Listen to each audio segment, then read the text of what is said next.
L'Europe impose de nouvelles règles pour les batteries des voitures électriques. Alors, de quoi s'agit-il?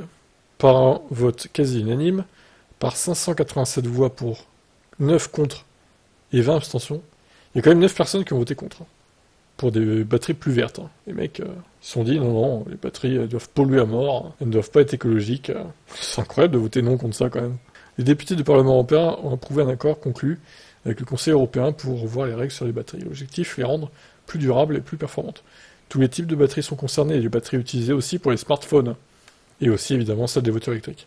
Fait notable, il s'agit d'une législation sur l'économie circulaire qui couvre l'ensemble du cycle de vie de la batterie, de sa conception à son recyclage. Parmi les nouveautés, une déclaration et une étiquette d'empreinte carbone vont être obligatoires pour les batteries des voitures électriques, mais aussi des vélos et scooters. Et l'empreinte carbone sera calculée de l'extraction minière au recyclage.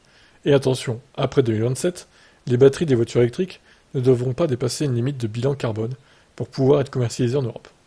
Ok, donc ça va donner un coup de frein aux batteries chinoises par exemple, mais ils attendent quand même 2027 pour ça, hein, ils sont pas cons non plus. Hein. L'Europe veut aussi renforcer la collecte des batteries usagées. Si c'est déjà bien le cas pour les voitures, le taux de collecte va être renforcé pour les vélos et scooters, 51% d'ici 2028, 61% d'ici 2031. De plus, l'Europe fixe des niveaux minimaux de matériaux à récupérer à partir des déchets de batterie.